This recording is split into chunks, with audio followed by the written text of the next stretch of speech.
17. Depreciation of matter and history. This depreciation of matter and time, against which Augustine spoke, meant also the depreciation of history. In Greek terminology, the idea was important, not the matter. In Gnostic and heretical writings and apocryphal books, history was often casually treated and rewritten because it was unimportant. It merely illustrated an eternal verity. As applied to the life of Christ within the fold of the Church, this depreciation of history meant that the atoning death of Christ on the cross gave way to the sacrament, which now was the source of atonement rather than the historical event it was to commemorate. In the Nestorian teacher Narsi, this appeared very clearly. Concerning the elements of the Lord's Supper, he declared, "And he commanded them to receive and drink of it, all of them, that it might be making atonement for their debts forever."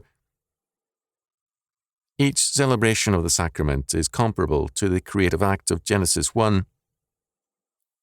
He, the priest, summons the Spirit to come down and dwell in the bread and wine, and make them the body and blood of King Messiah. The Spirit descends upon the oblation without change of place and causes the power of his Godhead to dwell in the bread and wine and completes the mystery of our Lord's resurrection from the dead. Towards the height, the priest gazes boldly, and he calls the Spirit to come and celebrate the mysteries which he has offered. The Spirit, he asks, to come and brood over the oblation and bestow upon its power and divine operation. The Spirit comes down at the request of the priest, be he never so great a sinner, and celebrates the mysteries by the mediation of the priest, whom he has consecrated, or who has consecrated. It is not the priest's virtue or his virtuousness, moral goodness that celebrates the adorable mysteries, but the Holy Spirit celebrates by his brooding.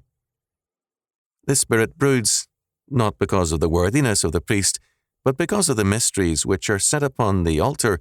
Without a priest, the mysteries, are not celebrated for ever and ever. Power thus has flowed, and centrality also, from the historical event to the memorial symbol, and to the Church which guards and celebrates that symbol. Forgiveness of sins and salvation are now attributes of the symbol rather than the act of atonement, and the worshipper receives in his hands the adorable body of the Lord of all, and he embraces it and kisses it with love and affection. The Church's proclamation during distribution is plain spoken. Lo, the medicine of life! Lo, it is distributed in Holy Church. Come, ye mortals, receive and be pardoned your debts. This is the body and blood of our Lord in truth, which the peoples have received, and by which they have been pardoned without doubt. This is the medicine that heals diseases and festering sores. Receive, ye mortals, and be purified by it from your debts. Come, receive for naught forgiveness of debts and offences through the body and blood which takes away the sin of the whole world. Not only does the symbol take over the functions of the act, but the representative, the priest, bears in himself the image of our Lord in that hour. So great is the power of the priest that people need to be reminded that when the priest receives the sacrament, he takes it, that he may teach the people that even the priest himself stands in need of mercy. The priest is a mediator between God and men. He thus has assumed the role of Christ. In baptism, he calls and entreats the hidden power to come down unto him and bestow visible power to give life. The waters become fruitful as a womb, and the power of grace is like the seed that begets life. Indeed, it can be said that a mortal holds the keys of the height as one in authority, and he binds and looses by the word of his mouth like the Creator.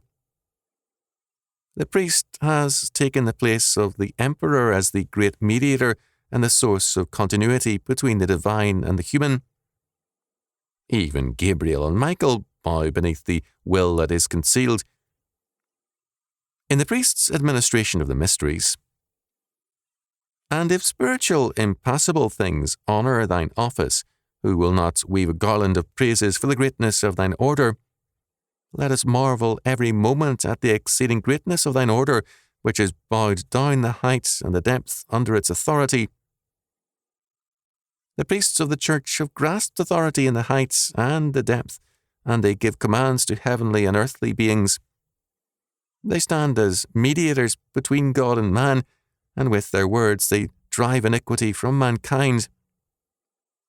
The key to the divine mercies is placed in their hands, and according to their pleasure they distribute life to men. The debt of mankind the priest pays by means of his ministry, and the written bond of his race he washes out with the water and renews it, his race. This saving role, this authority over heavenly and earthly beings, and this mediatorial status and power over evil represents the continuation in the priesthood of the emperor's redemptive office. These concepts, which steadily crept into the church, became the cornerstones of sacerdotalism and of papalism. The church, the body of Christ, that is, of his perfected humanity, came to regard itself as a continuation of the incarnation, so that the confusion prohibited by Chalcedon with respect to the person of Christ was accomplished in the church, the redeemed humanity becoming now the continuing incarnation.